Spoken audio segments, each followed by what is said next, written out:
Mm-hmm. Hello and welcome back to the Double Clutch NBA podcast. My name is Matthew Wellington and I'm joined tonight once again by Mike Miller. Hello, how's it going? I just had to accidentally mute Twitch because I've got it on in the background. I could hear myself twice. It was creeping me out. Yeah, how are you? I made that mistake. No, I'm rather well, thank you. Thank you for asking. Yeah, no, I'm good. I'm good, mate. Surviving lockdown 0.05 or whatever it is we're on now. Oh, is it as high as that? Is it? We're going to be back in lockdown. Oh, it's all blurred into one for me. I'm like Akon. That's a dated reference, isn't it? Yeah, that is a dated reference. If you haven't done so already, please go and join our NBA community on Discord at discord.me/doubleclutch. And our Twitch is twitch.tv/doubleclutch UK, which we are streaming on now. Hello, everybody. Hi, Rich. I can see you in there. I think it's just Rich, isn't it? That's all I can see at the moment. Welcome. So, I've totally lost my plot of where I was going. Housekeeping. That was it. Housekeeping. Doubleclutch.uk. Please check out the website. There's been loads of articles that have gone on there recently. We've had pieces from Nick Whitfield, Sean Guest, Charlie Liptrot, Tom Hall. And there's a piece about Billy Donovan going up tomorrow from Harry Harrison. So it's been a busy week on there. And just a big shout out to Steve Laird, who joined us in the last couple of weeks. And he's been doing some of the artwork on some of those new posts, which is, really fantastic and helping us stand out. The AD one in particular made me giggle. Yeah, the one towering over PJ Tucker. Yeah, where it's talking about size, the article, and it's he's just totally off the picture, like you can't see him. Brilliant. Yeah. his art is really good, really good. And obviously, I have to introduce the wizard that is behind all this. Captain Kirk is there somewhere at the wheel of the. Does the Starship Enterprise have a wheel? Probably not. Yeah.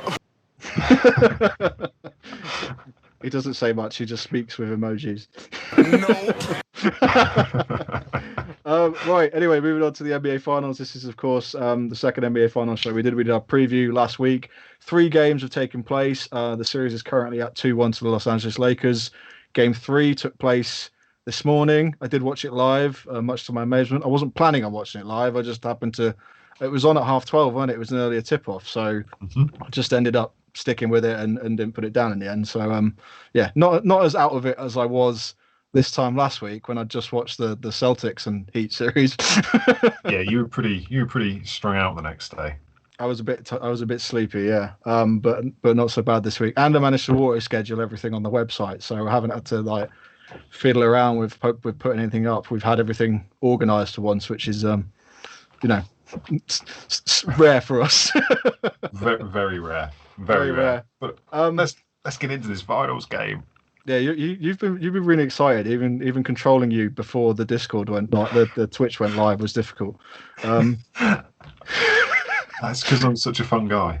What were your thoughts on games 1 and 2 for a start? Because obviously the Lakers went out to the 2-0 series lead and they were dominant in those first 2 games. AD was just on course for a Finals MVP. Those first 2 games were then completely flipped last night. Like Jimmy Butler, just the phrase "Butler balls" being thrown around the internet today is like a new thing because the Miami Heat are so not they're not a team that traditionally plays with one player. So they did the opposite and went everything through Jimmy Butler, and it worked an absolute treat. I mean, he had 40 points, 13 assists, 11 rebounds, 2 blocks, 2 steals, and he was just. Well, it was a legendary performance, I think is the word, and it's probably not weird to throw that word around. Not at all. It was an absolutely legendary performance. Only 2 other people have had a 40-point triple-double game. One of them's LeBron. The other one is the logo, Jerry West. So he's joined some elite company. And in fact, I think it's the 3rd highest scoring triple-double in the finals game. 4th was LeBron, who had 39. So that's basically a 41. So he's had 2. And then Big Game James had 36 in a triple-double. So basically, all of that top 5, except for Butler, have been or are Lakers. That's mad. Yeah. But anyway, that wasn't what I wasn't going to get into that at all. And then I just Rain Man'd all of a sudden. So yeah, my thoughts on the first 2 games. The first game was a beatdown. They looked out of sorts. Didn't look like they were ready for the finals. The Heat, that is. Obviously, they suffered the injuries. Dragic, what a horrible way for your season to likely end. Hopefully, fingers crossed he can do something, but it seems unlikely from a torn plantar fascia that he's going to be back on court. Bam, obviously, that sucks. Having your second best player and perhaps your most important defensive linchpin just taken from you. Game 2, after they announced that those two guys weren't playing, I thought we're going to see a beat down here, and I think people are still saying 10-point blowout. I'm like, 10 points in this league is just over 3 possessions, if that. Call it 4. Let's round up. Let's not talk in fractions and decimals. It's 4 possession games. So at that level, there's not a lot at all. So I thought they did really well, and it should have been a real booster for them that missing such key components, they were still able to hang. Admittedly, the Lakers didn't look like they got out of 4th gear, but they were still in it from my perspective. And then last night, they just took it up another level again.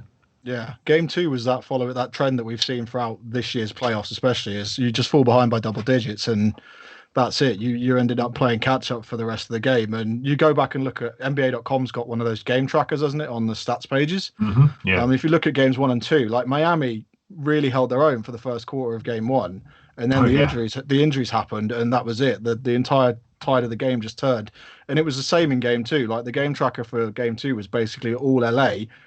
Flip that to last night's game, where you look at the game tracker, and it's mostly the Miami Heat. Like they completely turned everything on its head. They went against their traditional game plan, as I just said, and they just went with this, let's give the ball to Jimmy Butler. I mean, he didn't shoot a single 3 last night. And That's mad. He just went, I'm going to run into the paint and try and score on you every time.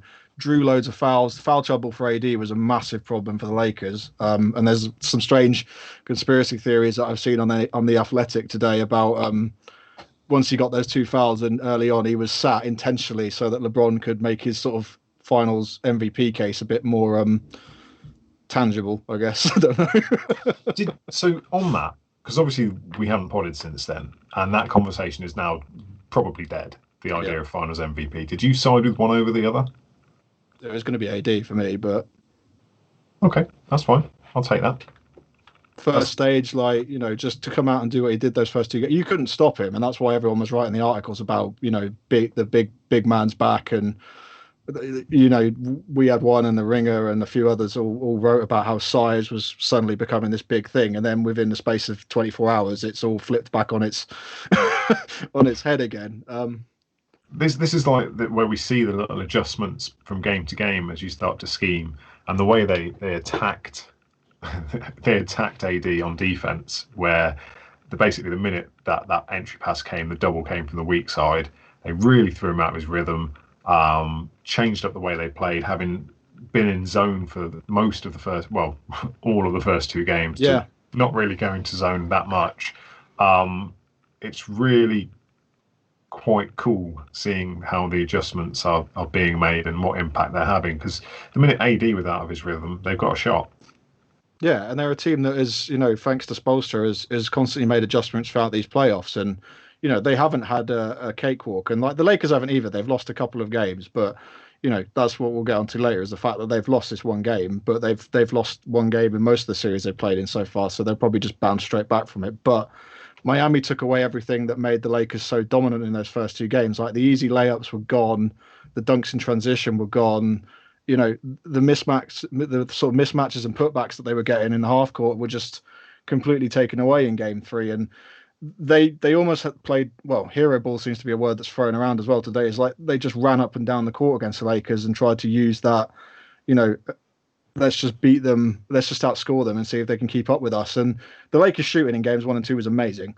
There was no way that was going to last. I mean, you go back and look at some of their 3-point statistics, and a lot of their players were shooting 50% plus in those 2 games, and that just never carries on. And we saw it last night. Like the Lakers got nothing from any of their rotation players. Obviously, Danny Green was playing with a bit of a hobble, but it was an overall team game from Miami Heat last night. But they flipped the nail by just giving the ball to Butler and telling him to do everything, and then they just got the impact from the likes of Hero when they needed, who didn't have a great game, to be fair, but made some really big shots when it counted the most. So yeah, the thing for me is you mentioned Butler didn't shoot a 3. He also shot 70% from the field. Yeah, like that's ridiculous. and he was attacking the rim. He was looking for the mismatches, and he was just basically having his own way.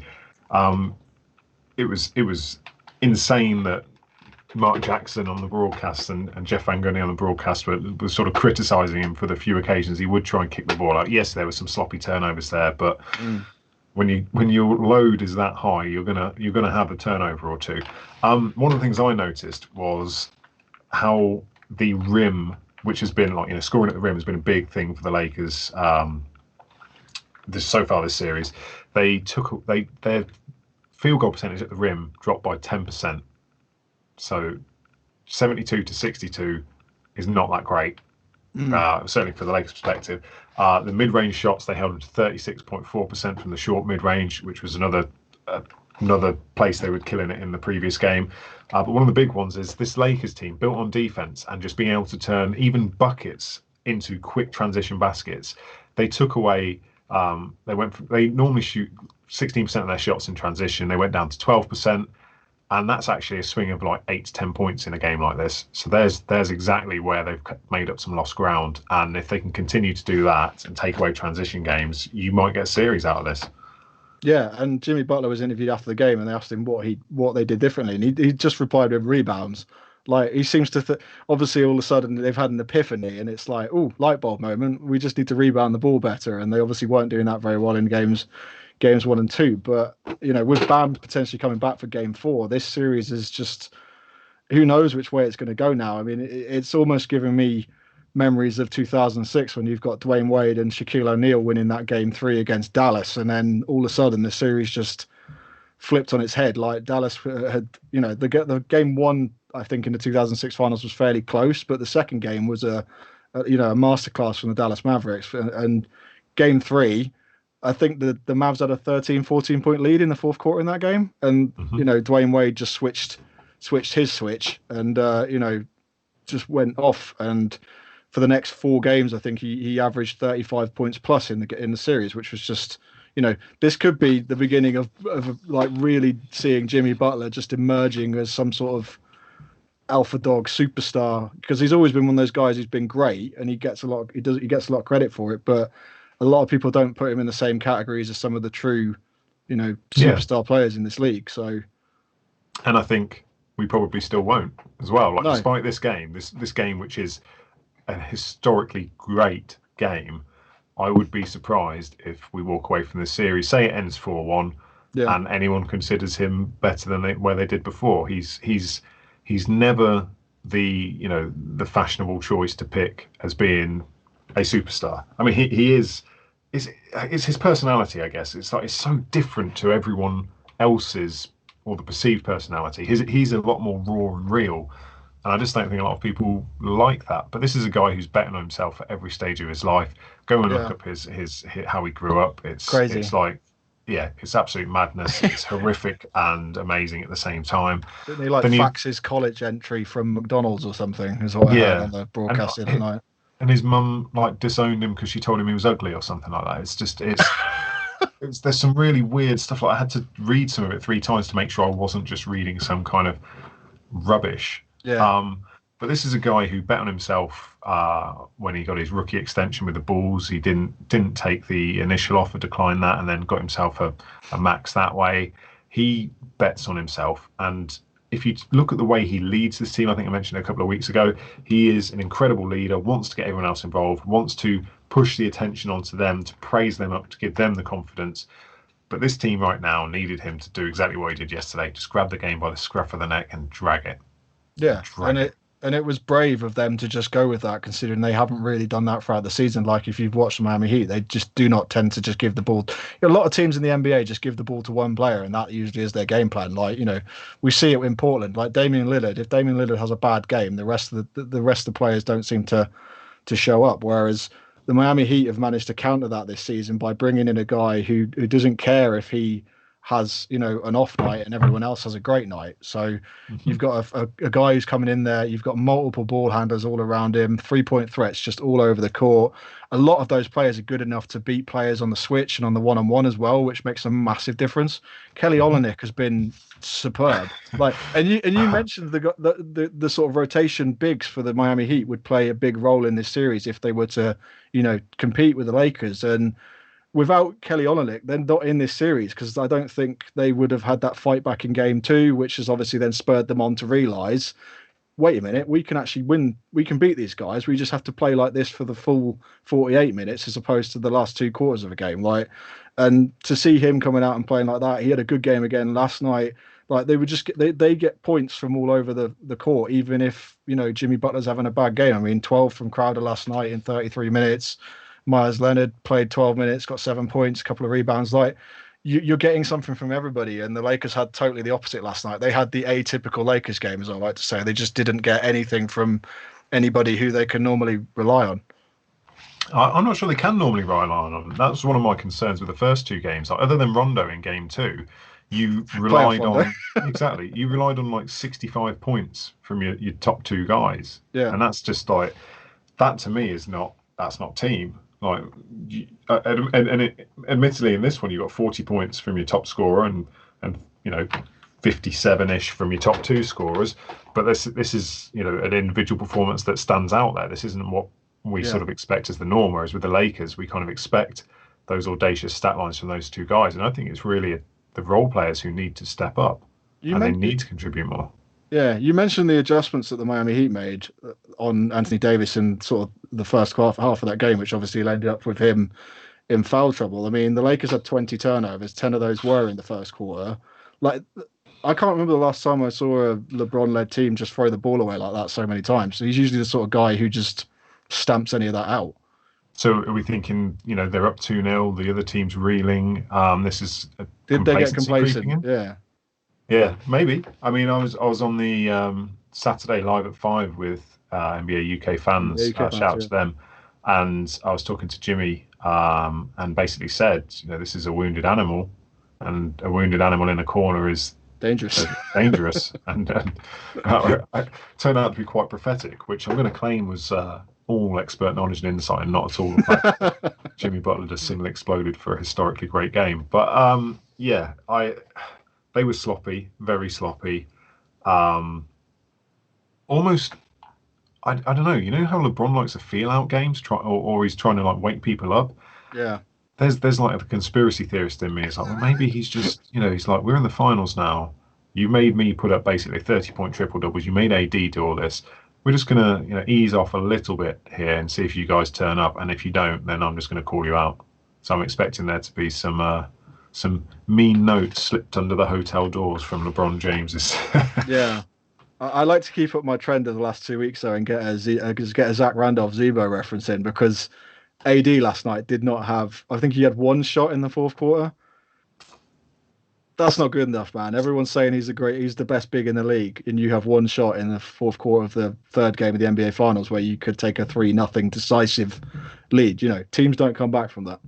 So let's say they win 4-1, you know, 4-2, 4-3, whatever. Let's say the Lakers win. Has that game and performance cost AD the Finals MVP? I don't know. Probably not. The narrative's all in his favour still, I think. So, and who's to say he won't come back and have a massive bounce back game? Although if Bam's back, it's going to get a lot harder for him. So he really should have been taking advantage of these moments when he wasn't there. So, well, that's another interesting thing is how, like, you know, Jimmy Butler, these looks he's getting are from driving to the hole. Is he still going to get those looks when Bam's on the floor? Because Bam can spread out to the mid-range, but he can't spread all the way out to 3. Whereas Olynyk and Myers Leonard, who actually went 3 for 3. I'm really standing for Myers Leonard since I don't know why. I think you called it. You did call it. But 7 points in all of his 14 minutes, key contributor there. But like, I wonder how the shrinking of the floor with Bam being back is going to impact Butler's ability to get to the hole. Because if AD's there, that's a hell of a lot harder. Yeah. I think they probably just need to rely on Bam's flexibility to try and pull AD away from the rim and make Jimmy Butler's job easier. But he can't put them as far away as Myers and no, Kelly. of course he can't. And this Lakers team are a great defensive unit, and I just think they I mean, that was the thing. If you go back and look at game two, if Miami had played good defense in that game, they would have probably won it. They didn't play good defense for the whole of that game. And I think what they did is they sat in the locker room after that game, looked back and went, hang on, offensively, we were superb, but we didn't defend when we needed to defend. Like, they were close in that game. I was watching that in the garage, and like I was sitting there a Lakers fan, actively rooting for the Miami Heat to try and get back in the game. And every time they got close, they either took a bad shot or they just gave up an easy transition layup or something stupid that you should have erased, in the Western Conference or the Eastern Conference playoffs. Sorry, like errors like that just shouldn't be occurring in the NBA Finals. So this is a series of adjustments, and it's going to be about just. We did have a question from Darren L about Jimmy Butler's performance. Actually, where does it rank all time in NBA Finals performances? I mean, the only thing I could probably think of, and I wouldn't have watched these finals, this is just from, knowledge and caring about the history of the game, is AI beating the Lakers in that series where they ended up losing 4-1. But yeah, that was a huge game. That's gone down in history. Didn't have the iconic moment, though, the step over. No. But AI has lived off that from a Philly perspective. His legacy is still sort of, he beat the Lakers in one game. That's it. We're happy. I think we're discrediting AI's legacy a little bit there. I think it's a bit bigger than just stepping over Ty Lue. But there are, I don't know. It's tough. Like I say, historically great triple double. Like two of the people, Logo and LeBron, two Hall of Famers, two guys who in their primes have been argued by some to be the greatest that played. So that says a lot in itself. But finals moments, are we going to remember it the same way we remember, seems not a lot now, but the 92 finals when Jordan hit 6 threes? Are we going to remember it like, even things like, for me, the Game 7 Kyrie shot, are we going to remember it as much as we remember things like that? So I don't know, because it's not in a it's a fantastic performance. It wasn't in a clinching game, so I don't think it gets the same shine as 98 Jordan's last shot, obviously. So I'd probably say it's just outside the top 10.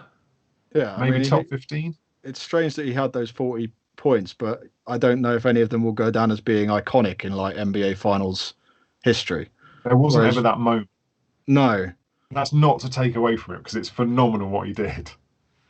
But there wasn't that moment that's going to sit in my mind forever. Yeah, the fact that he didn't take a three just still. I'm sitting here. I generally would keep fact checking it just to make sure it's like. Maybe that's the moment. The moment was he didn't shoot the three. It's mad. Completely bonkers. But I mean, all-time finals performance. It was pretty damn good. But it's not going to go down as. I don't think it's going to be an iconic moment that people probably remember as much as they should. I mean, LeBron had that triple double, but didn't he lose that game as well? So probably is against the Warriors. Yeah, so that doesn't really help. I think the fact that Jimmy did it in a game 3, when statistically, if you go down 3-0 in the final series, you're done. So the fact that he did it in a game 3 versus AI, who did it in a game 1, like there's a bit of a pressure difference there. Like, I guess you could argue that, but game 1, that was his first finals appearance, and it was in the Staples Center. Well, yeah, true. And there's no crowd here. That starting lineup was pretty bad in terms of offensive power. You had Eric Snow at point guard, Takemi Mutombo at center. Oh man, I want to say Aaron McKee at small forward. I'm trying to remember who the power forward was. You're making me think now. Well, I like to test your memory on the bench there, because I wouldn't know. Man, I can't remember who the 5th starter was. That's shame on me for not being able to remember a final series from 20 years ago. Yeah. Anyway, I completely went off on a tangent there. I was talking about Zebo. Anyway, the whole, AD only got to the foul line once in the whole game pissed me off as well, because, like, you got to do better than that. You're a big man, draw the foul, take your man inside, try and just beat him up and get the foul. But I guess you could credit the Miami Heat for not being stupid enough to fall for a tactic like that. Did you see that Bill Simmons was telling Miami Heat players to start intentionally hacking Lakers players in games 2 and 3? Didn't you say something about Udonis Haslem should play just for the 6 fouls? Yeah, Yeah. just bring him in and let him foul, get the fouls and go out. The And logic there is so unsound, it's unreal because what you're essentially doing is going, you know what? Let's get into foul trouble early. So every single ticky-tack foul for the rest of this quarter means they're going to the line. And yeah, even someone like, let's pick LeBron, who historically is not a good free throw shooter, shoots 75% from the line.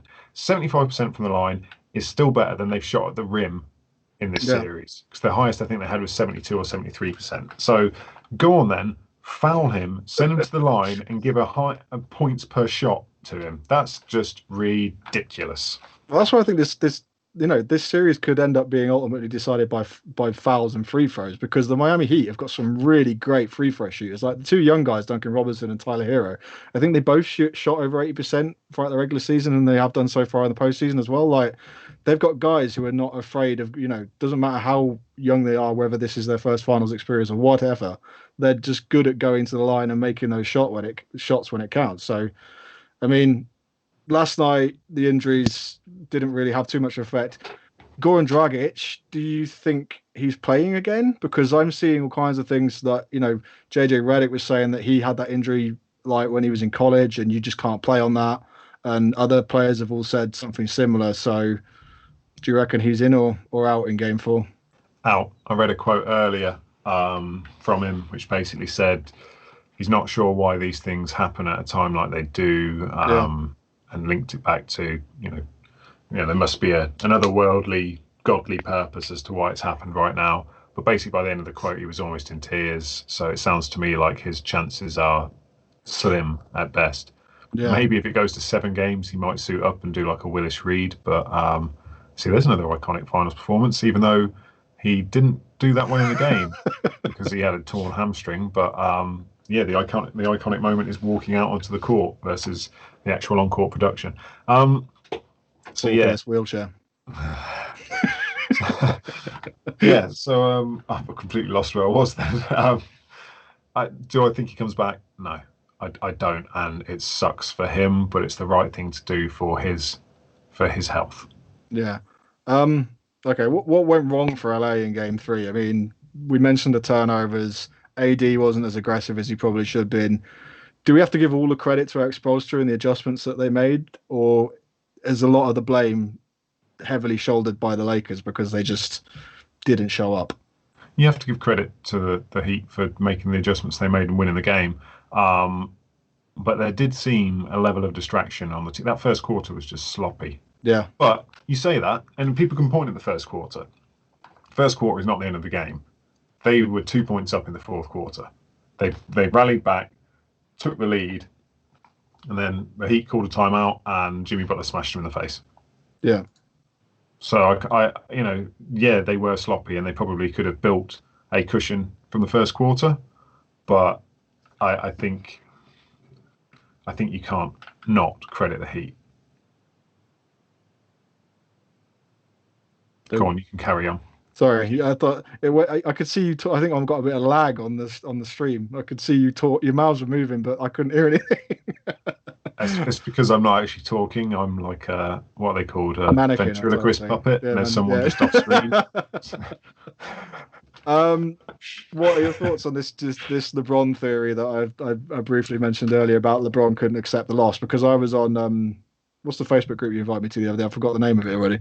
Off the backboard. UK this morning, there was a debate going on about whether or not LeBron is salty because he walked off. Some people are saying he didn't realize there was still time left on the clock, and the horn went. Yeah. In his defense. Others are saying, why haven't they shaken hands like it's the end of a finals game? But from the brief history book that I remember, I can't remember many games where teams have shaken hands and been all pally after game 3 of a final series. After the final game, I can see then. But I don't have an issue with him walking off. Like, you can call it bad sportsmanship, whatever. I think that's a sign where he feels like one's got away from him. Either he realizes he wasn't prepared, or he's pissed off that no one else brought it when he put up a fairly decent stat line again. It wasn't his best game, but it's still decent. So maybe he's just pissed. But I give him the benefit of the doubt that the horn went and he started walking off. But at the same time, you should be aware enough when someone goes, Bron, mate, we've got to step back on for a second or so. Yeah. You should be aware enough of that. But I generally don't have a problem with it. People are trying to use it to, like, I don't know, destroy LeBron James' GOAT campaign, but it doesn't make a difference. It's a competitive series. Fair enough. In the final game, shake their hands and fist bump, or you don't shake the hands at the moment. We're entirely not. That's terrible behaviour right now, given the world situation. But fist bump, shoulder bump, whatever it is you um, do that at the end of the series. I mean, I went back and looked at last year's finals. And Kawhi Leonard made a quite obvious attempt to go and say good game to Steph Curry. Didn't get anywhere near him because the court just got mobbed. So I think Steph and the rest of the Warriors just ended up walking off in the end. So, it's a massive emotional moment for some of these teams. And if you lose in the finals, you don't really, especially if you're not on your home court, you generally do not want to be sticking around for very long, I can imagine. yeah, well, that's usually because the fans are pelting stuff at you, which there's none of here unless one of the Dwight other Howard might teams. tell you or something. Yeah, maybe. But no, it's just another narrative, isn't it? Another thing to pick at. But I've got no issue with it. Yeah. I'd rather it was that way. I'd rather at the end of every game they just walked off like flipping each other the middle finger and stuff like, "Oh, I'll have you next week or 2 days time. Let's go. I want this rivalry. I want this the intensity where these teams don't like each other. Like put it all out on the floor, and then at the end of the series, that's when you can be friends." I agree. Let's just get the games out of the way first. Right. Let's finals talk more coaching carousel. There's been a couple of moves this week. Doc Rivers was fired and then hired all in the space of 7 days, I think, which was pretty 3 days. impressive. 3 days. Oh my God. 3 days. So we recorded the pod last week, and then and it within a happened minute just of after we stopping the finished. pod, Yeah. the Woj bomb dropped through on Oh, I the phone, remember and we now. were just like, "Oh, you're kidding me." And then 3 days later, he was hired by the Philadelphia 76ers. Do you think it's a good hire? I, I'm a bit mixed. I mean, I think Doc Rivers seems to get a lot of stick, and he's obviously lived off his 2008 legacy, which, amazing as it is, it was 10 years ago now. You've got to move on a little bit. Statistically, he had some really great seasons, record-breaking seasons with the Los Angeles Clippers, and they never quite managed to get over the hump. So it'll be interesting seeing what happens going into Philly with a young team. There's a lot of front office management sort of things to go on there. I was speaking to Tom West, who runs one of the Sixers blogs. He's actually an English guy, and he's the editor in chief of the Sixers site. Liberty And Ballers. Liberty Ballers, yeah. And Come on now, let's credit them correctly. That's just a mind blank. And but yeah, Tom was saying that it's an interesting hire, but there's a lot else to happen before we obviously end up starting the new season.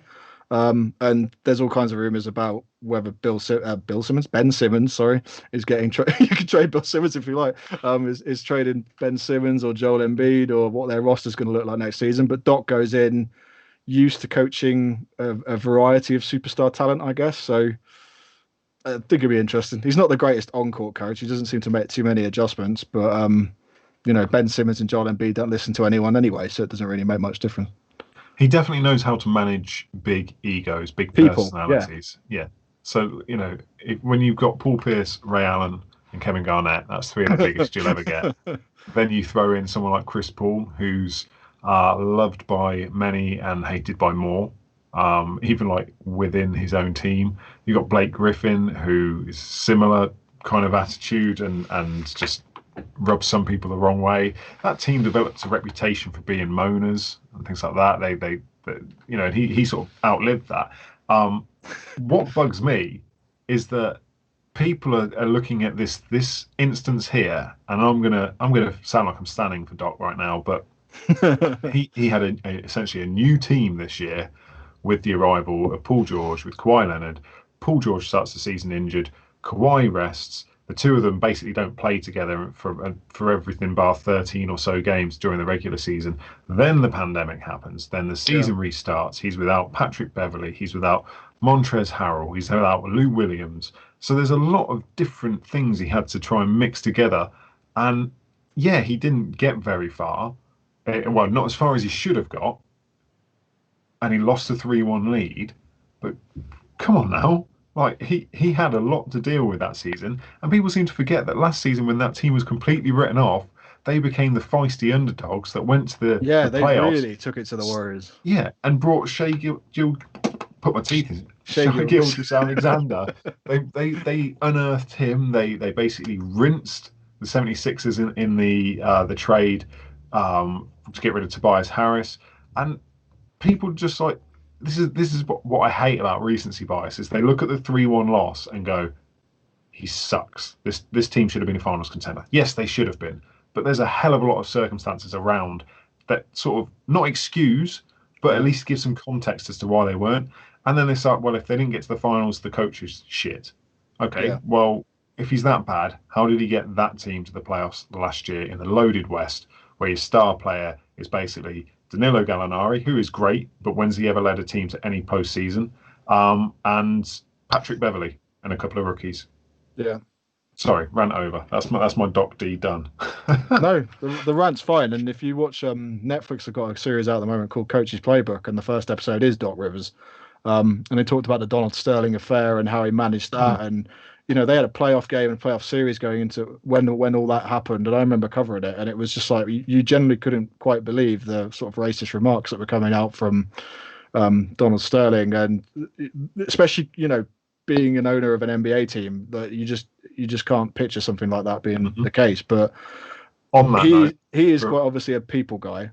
Yeah. Sorry, just on that note, for anyone unfamiliar with the situation, or just wants a really good good point, mini pod series to listen new to, fans, go back. Ramona Shelburne had an ESPN mini podcast series last year. I think it was called the Sterling Files or the Sterling Affair, and it's like 6 episodes. 30 thing, I think, wasn't it? Yeah, it's absolutely brilliant. Go and find it on your whatever podcast provider you may or may not use. And whilst you're there, leave us a 5-star review because it really helps in the ratings and rankings and all that stuff for more people listening to us. Yeah.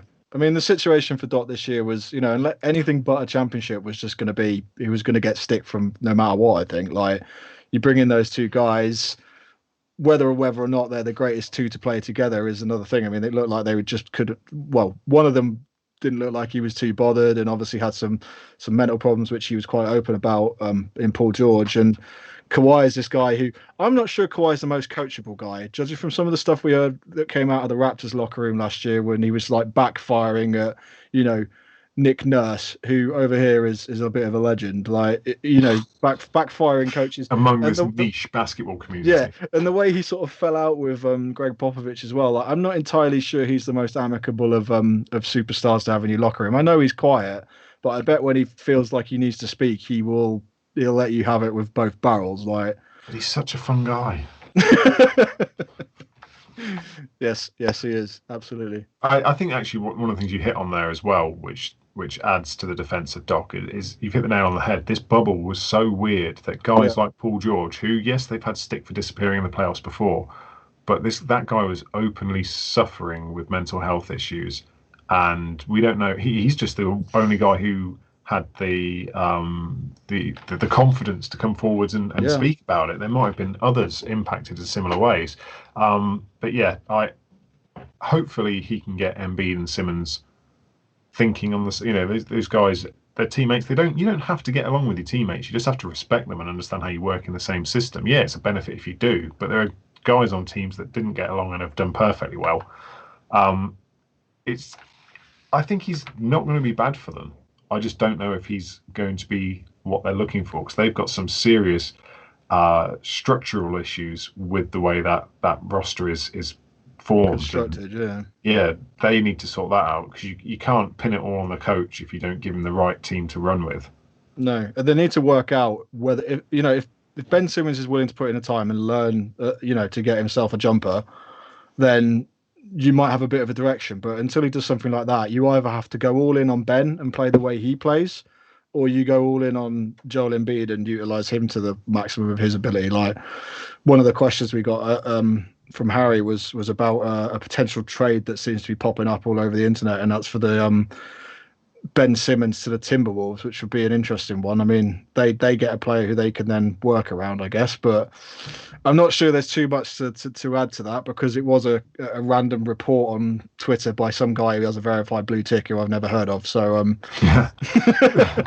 and then it was validated by former NFL wide receiver Terrell Owens, who just jumps on anything. I think. Terrell, not Terrell. Terrell. Come on, if you're going to mention the NFL players, we better get their name right. They might hear us. And that's the NFL. Don't care. Yeah. Racist football league. Don't care. Racist football league. Yeah. The RFL. So that potential trade, I half me is just like, why? Why would all this guy is an elite defender in the NBA. He's an incredible 6'10", basically 6'8", point guard, essentially one of a kind. He's like a slightly smaller version of Giannis, but with better handles and better passing.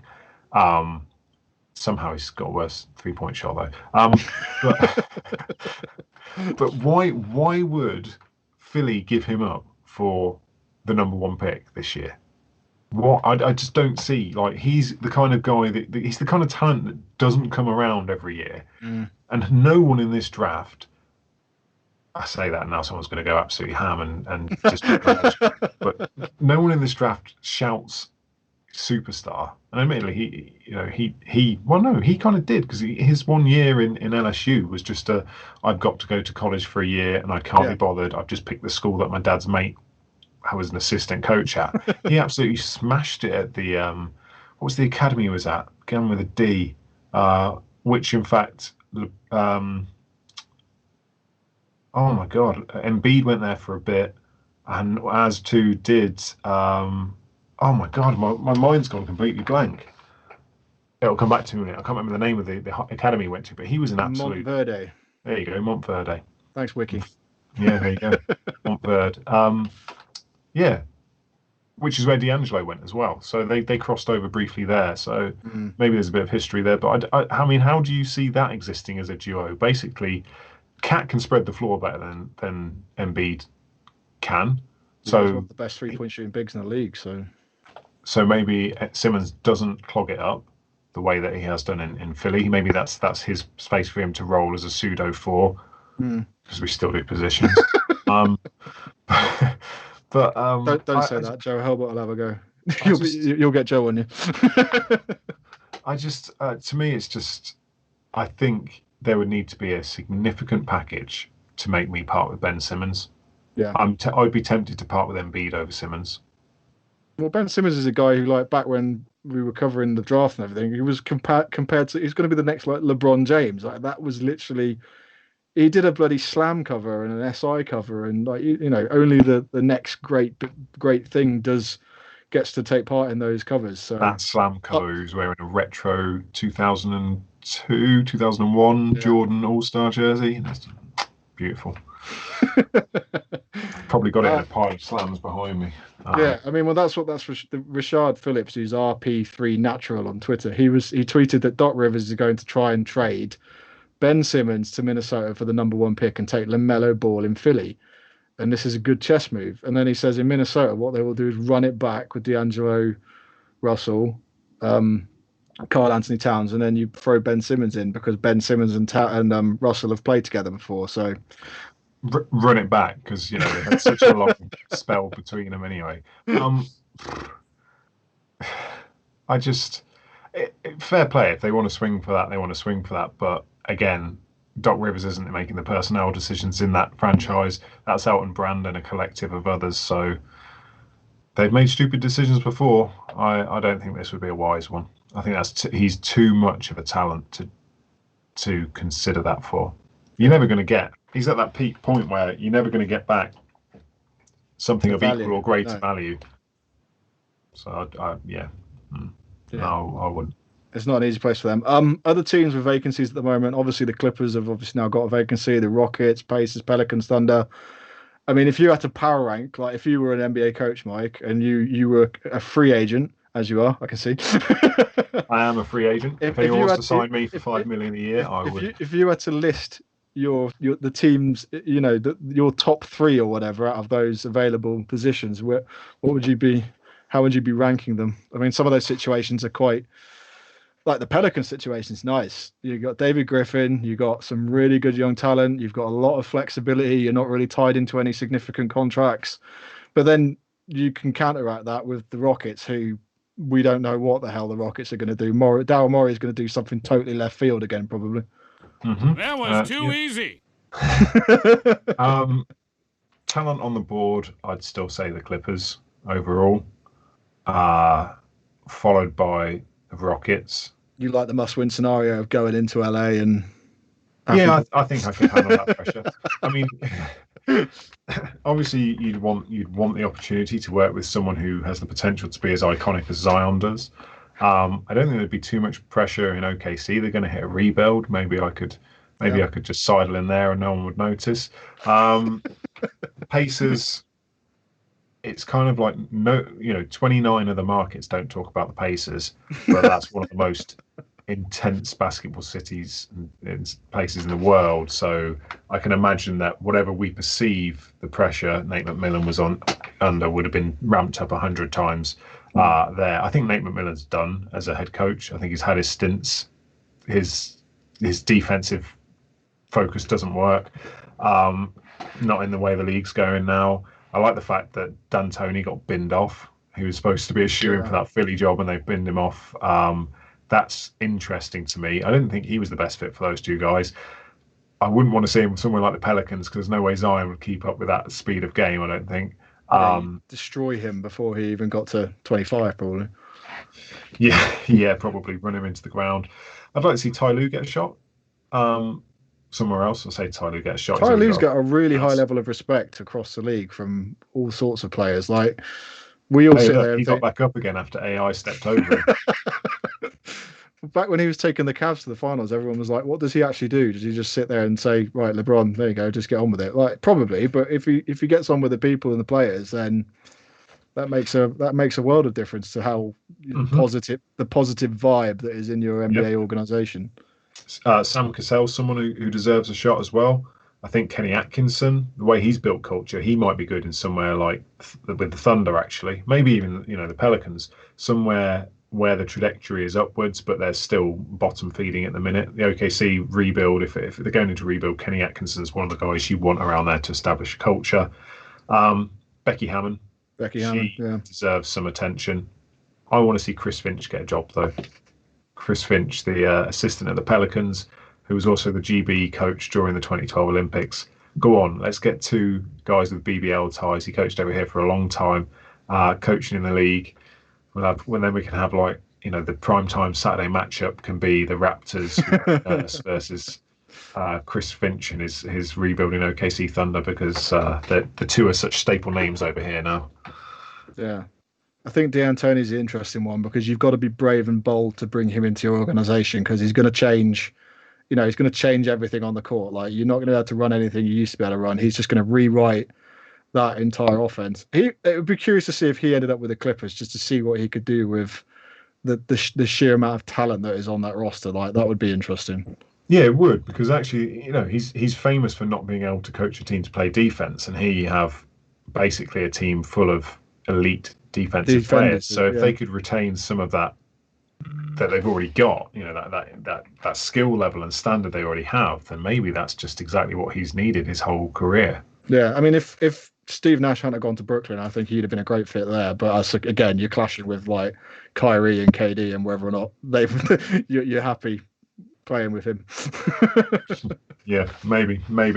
I don't know. There's a lot of names out there. I think it was Low Post said that the Clippers were looking to surprise people and go really big for coaching candidate, but they didn't really say who. It wasn't Low Post actually. It was the no, as in like they would put, they wanted a really really big name. But I'm sure there was another comment that the person was still busy. Yeah, exactly, Phil Jackson. There was another comment like it was he was still busy in the bubble. So everyone's like talking about. Whether it's a current coach or an assistant coach on one of the teams remaining. But what about if it's JBG, Mark Jackson? Yeah, coaches? It could be. Yeah. There we go. So maybe who knows? Who knows? Mark Jackson takes you to church, and then that's all he talks about for the next 5 years. I reckon his timeouts are just basically him just running through all his catchphrases, like, oh, the assistant's like, we're not doing very well on defense. And he's like, guys, hand down, man down. Oh, he's brilliant. Becky Hammond's an interesting one because she gets linked to everything but never ends up. I think that's they're just thinking that we need to overcome. Well, maybe San Antonio are just thinking when Pop's gone, straight up the rankings. Yeah, maybe they are, but you've got to think that everything else that's fallen from the tree of Pop, all those apples that have fallen, have all gone on, to have significant success. Atkinson did really well with the Nets and what he was given. Bud is another one who's been through it. There's loads of guys in the NBA, and I like the coaching tree around. I'm using the tree analogy far too much and in far too many ways. But around Pop, there's so much talent that's come out and basically given the rest of the league life. Well, I'm not entirely sure Mike Budenholzer's safe considering how their playoff performance went, but who knows? Tom Thibodeau is obviously in New York. Maybe the Knicks are regretting pushing the button on that, considering some of the talent that became available after the playoffs finished. Who knows? Nothing but Nick's silly nonsense this week. Nick Whitfield recently wrote an article comparing LeBron James to the Terminator. Are there any action movie characters you see in current NBA players? Now, Bill Simmons mentioned this the other day, but I'm taking it off Bill because I mentioned it a day before he did that podcast on our podcast. So I'm claiming the Terminator link. I'm claiming the Terminator LeBron reference of just destroying everything. We've got proof of concept because Nick put it in the group chat. I screenshotted it. I'm going left field. I'm going with a classic. I say a classic. It's not one of the big massive ones. Jimmy Butler is the James Dalton from Roadhouse of the NBA. So Roadhouse. Do you even know Roadhouse? Yeah, I've seen Roadhouse. Okay. Yeah, so it's like it's an action film. But it's not the biggest action film. It's not the choice. It doesn't make people's top 5 action films like Butler. It's a cult classic. Exactly. It's a cult classic like Butler is and like Butler will be. And yet he's just like he'd do everything. He will get down dirty and just sort everything out and has an interesting haircut. Yeah. I love Butler's hair. I don't love Patrick Swayze's hair. I'm down for Chris Paul starring in the next Rush Hour film alongside Jackie Chan because I just think he'd be a great fit. Like, he's first of all, I mean, the whole Clippers scenario when they were using the backroom tunnels at the Staples Center to sneak up on other teams, like he's genuinely got the potential to be, a lottery pick when it comes to being a super spy. So I think he's a good one. Dwight Howard would probably be great if they ever decided to remake Beverly Hills Cop. Like, I could see him playing an Eddie Murphy type role. I think that'd be quite. Didn't I compare him to Eddie Murphy about 2 weeks ago? Probably. But yeah, if we're talking past NBA players as well, then I would like to see playing the Jackie Chan role. Obviously, he's American, but Steve Blake, who's a black belt in something or other. So I'd like to see him in there. So yeah, that'd be. I mean, anyone who sees me on Twitter knows I'm a big Denzel Washington fan. But I think what you do is you take Man on Fire and you replace Denzel with Kevin Garnett. Perfect balance. Just an absolute kick-ass guy, Kevin Garnett out there, just walking around chopping people's thumbs off with cigarette cutters. He could do that easily. You know that my film knowledge is limited. I've not seen that. In terms of Denzel films, it's He Got Game, and that's about it. Denzel's got such a back cat, and he's an NBA fan. You've got to give him some time. Oh yeah, but I spend all the time watching NBA. It's kind of hard to then. But anyway, actually, one of the guys from He Got Game died today. The guy who played the pimp, I can't remember his name, which is really disrespectful. But yeah, he died today. He was shot. So it's pretty horrific, actually. I can't see his name on the back of the DVD either. But yeah, so that sucks. Discourse on Discord this week. The main conversation this week was the GOAT conversation. It was great. Really respectful. It was mental. Like, people were putting comments, and then it just all kicked off, and we had a massive influx of people join the Discord last week. This past weekend. Sorry. So it was just, like the GOAT debate was alive and well, and it spilled over to Twitter. Yeah, but it's been something that's been rumbling, like it's been bubbling for weeks, and then all of a sudden, I thought that was excited mouse. Sorry, I know that's excited mouse. Yeah. It was, but like it just bubbled over and went completely bonkers, and people were throwing in random takes, and yeah, like for the whole day, it was just your Discord was just ping, ping, ping, ping. But so you know where I stand on this argument, and I Very think well, yeah. I think it's very difficult to put weight on one category over another, and that be just the rule throughout. So one person's rings might be their strongest trait. That doesn't mean the GOAT debate is about the rings. One person's legacy might be their biggest trait. It doesn't mean it's about, that's the strongest trait when discussing the GOAT. Yeah. Like for me, the minute that they came back from 3-1, the Cavs, LeBron was immediately, you can no longer deny that is now a conversation. And I say that as the biggest Jordan stan you will probably meet. Ever meet. It is definitely a conversation. I won't change my opinion on it. I had this conversation with someone else as well. They were saying like, oh, but you can debate the GOAT. I said, no, you can't, because the GOAT to me is one person. You can't debate it because I'm not going to entertain it. So it's not a debate. It's just you talking down my ear and me just going, yeah, okay, mate. But on that, like I was saying earlier, would you have picked AD as the Finals MVP? And you said yes, and it was all leading to this point. The Mike Miller trap. This is like the double team at the end of the game. So people are talking about, and his body of work is fantastic. 10 finals. He's only won 3 of them though. 3 of them. Like, if he wins this title and he doesn't get Finals MVP, does that add to his legacy or does that detract? If he's the greatest of all time. I don't want to answer the question because we've only got 4 minutes left.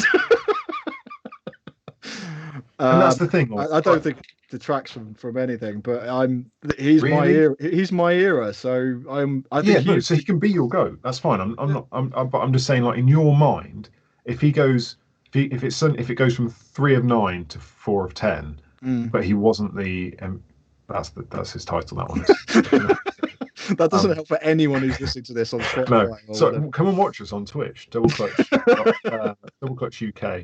Yeah. Mike waving his thumbs around. Yeah. So if he's not the Finals MVP, so if he wasn't even the best player in the series that won that title, how does that add to his legacy of being the greatest of all time? Well, it doesn't, because it's just another thing to smack him over the head with, just like walking off after losing Game 3 of a final series and not shaking anyone's hand. That doesn't. It does bother a lot of people. I mean, the debate did spill over because I saw Met the Criteria, which is another new NBA UK podcast. There's loads of them springing up. They carried it over onto Twitter, and then they gave us a bunch of options as to what to vote for, and it spilled over from there. So it's one of those things that's just going to be constant. I mean, there was a time, like a few years ago when Kobe was considered in there, and now all of a sudden Kobe's just been wiped out complete. Not, Mm-hmm. He's gone. Wrong choice. He's no longer in that conversation. Yeah, he's no longer in that conversation. And LeBron, in terms of what he has done on the basketball court since 2003, he may well be the best all-round basketball player of all time. He can do everything. Like, the argument is probably that Michael Jordan couldn't do everything. Michael Jordan's the greatest winner of all time. What couldn't Michael Jordan do? Next. No idea. Get out. What couldn't he do? I didn't watch MJ. I'm in my late 20s. Honestly, the disrespect. I was a Kobe stan for a long while. You know that, but nothing wrong with that. Kobe can be your GOAT. Cannot deny what LeBron James has done. And I'm not going to deny it, but I'm also not going to listen to. Well, I am going to listen to it because you're saying it. I'm not that rude, but I'm not going to stand for people saying there was stuff Michael Jordan couldn't do on the court. Because if you come at me with 3-pointers, I've got a whole argument against that. But anyway, that's not the point. We're not having the GOAT debate here. Well, people like to say, well, LeBron played against better teams, but then you go back and look at some. Yeah, I'm agreeing with you here. Look at some of the the superstar all-time Hall of Fame players that Michael Jordan went up against in the finals. Yeah. Absolutely. Well, there was Magic, and someone said he was washed. 31-year-old Magic, like 1 year removed from an MVP season, was washed. Okay, brilliant. Then it was Clyde Drexler, who, yeah, okay, no one talks about him now, but he was effectively the second best player in the league at that point. He was considered on a par with. The argument was, is he as good as Jordan? Yeah. Then there was Charles Barkley. Oh, what, the fat guy from TNT? Yeah, the guy who could absolutely ball out, who was like the 6'4" power forward who could destroy everything. And then he had Gary Payton and Sean Kemp. And then you had Karl Malone and John Stockton, the greatest duo of all time, in all probability. Like, they didn't get the rings, but that 1-2 punch was one of the most effective tandems in the league. And then it's just because the conversation is now, and oh my God, I hate recency bias. I mean, this might be a really strange question, but as someone who obviously didn't watch Michael Jordan in the 90s and late 80s, was there such a radical shift on the court in the way teams played? Because you could probably argue that LeBron, since 2003 to now, has seen the NBA change dramatically to the point where he has had to adapt and go with that. Did Michael Jordan ever have to do something similar? I'm waving I don't know what I'm doing here. I'm having a bit of a dance. He sort of changed. It became about, because I don't know. That's why I'm asking. He is ISO ball, essentially. Like, they did play ISO ball before that, but the idea of ISO ball, give it to the greatest guy you've got and let him go, is basically people just like fawning for MJ. Like, it spawned that whole, the whole Kobe era, Tracy McGrady, the guys like that who came through, the Allen Iversons. It was all isolation. And, we still see a lot of isolation now, but the game itself has changed. But a lot of that and the sort of hero ball idea was because that's what he could do. And people tried to replicate it, but couldn't do it to the same level. But yeah, we're gonna run over time. We've still got bits to do. But that wasn't the point. The point was, I was trying to say, is like, this is an unanswerable question. Yeah, I love it. Could be here for years. And it took place on our Discord channel, and it was like there was no toxicity. It was really respectful. It was really good. There were some really fantastic tweaks and twists thrown in. I thought it was really good. But yeah, join us. It is Double Clutch UK on discord.me/Double Clutch UK. And we smashed our 100 people target. We went up to 111. We did. Next target, 150. 150. Right. Speaking of Discord, listener questions really quickly. Darren L, are the Lakers in trouble? Yes or no, Mike? No, they're 2-1 up. See, there we go. We said 6 anyway. Darren L again. What does Doc need to do to succeed in Philly? Figure out a way to get Simmons and Embiid to coexist, and get off the contracts for Tobias Harris and Al Horford. Coach Marv 99. Where does the job Eric Spoelstra has done rank in terms of coaching efforts in the playoffs, considering the Heat's widely accepted underdog status? So the underdog status was there in the finals. I don't think they were underdogs in the first round when they swept Indiana. I'm guessing this is because they're the first fifth seed to reach the NBA finals since the new format came in 1984. It's cop-out to say it's too early to tell, but I don't think it's cool for coaches ever to get any dialogue and in terms of the history of how they do. If they don't win the title, does anyone remember that Jeff Van Gundy was the coach of the 98-99 Knicks that were the 8th seed that made the final? No. Does want to rewind it back to any further? Let's go to 1981 when the Houston Rockets were the 6th seed and they made it to the NBA finals. Do you remember who the coach was then? No, because you weren't even born. I wasn't even born.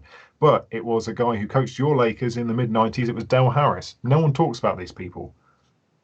But what Spo has done has been fantastic. You've seen him adjust from series to series. He brought out the zone, having hardly played it. He maximised the zone. He's now moved away from it. He's done a fantastic job. Coaches don't get enough credit. Yeah, I hope that answers the question. Randomly and totally unrelated, but the whole NBA history thing is a massive reason to be an NBA fan, in my opinion. Like, to go back and look at how the game has changed, see how the players have changed, the coaching has changed. Like, shorts. There's so much there, and I'm probably going to pee people off, but I think there's a lot more there than there is. Like, if you go back and look at football, like, football was a mess in like the 70s and 80s, and now it's evolved quite a bit. But like, the Just NBA don't has mention been the Coke-driven era. or the times when a lot of players went bankrupt. But yeah, well, yeah, that's still going on. We would normally do games of the week, but there's obviously just finals games. I'm still Lakers going to finish this one out, I think, in 6. Yeah, still 6 for me. But I'm hoping that I'm hopeful that last night's result was the impetus that this becomes a series and not a cakewalk. Yeah, I think with Bam coming back, they might just steal one more game, maybe. I don't know. It's a switch thing. Like, LeBron will just kick everyone's ass in that locker room. I wouldn't have wanted to have been there after they lost that game. But yeah, there's a lot of people on that Discord list. Do we really want to go through that? Considering Yeah, we're come on, rattle it off. Do you want me to do it? I'll do it really quickly. Go on then. New followers on our super cool Discord this week. LA Lakers UK, T Strong 1994, Lions, I think that is. Bede 752, Cole Pollard, Santo Domingo, The O Theory, Hoop Dreams, Lewis, Basketball Noise, Stephen Downton, Hickey 4, HICKE 4, Chief, and Andrew, which I guess is, now I've read it out loud, Andrew, probably. Who knows? But anyway, come and join us on the Discord. Thank you, everyone who. Whoa, what was that? I think that was the sound of a celebration or something. Anyway, thank you to everyone who's dropped by on the Twitch tonight. There's quite a few. We didn't get to some of your questions, which was a bit annoying, but we chatted too long about goats and the finals and coaching. So we enjoy ourselves, so we try not to limit ourselves. But Kirk is there kicking our ass in the background, sending us. We're already 4 minutes over. No! Is that when like Mike's holding Kirk hostage or something? Is that the sound effect? Kids asking for the PC back so they can get gaming again. Yeah, probably. They need to play a bit of Call of Duty Warzone. Anyway, check out doubleclutch.uk for all of our articles. There's some more coming out in the next couple of weeks. And the Twitter at doubleclutchuk. If you are watching any of the games live, quite a lot of people have the last few weeks, please do, tweet us and get involved. And we look around, we check hashtag NBA in the UK most weeks and most days. So if there's anything curious or something that we think we could pick up on, then we will do it. Several of the Lakers fans who were expecting a sweep have gone rather quiet over the last 8 hours or so, I guess. getting shut down quite handedly in the Discord earlier on. But yeah, check out the Twitter and subscribe to the Discord. Right, that's been another week over with. Good. We'll see you next week. Hopefully we'll have more finals to talk about. Yeah, hopefully we will see. Anyway, catch you soon, guys. Thank you very much.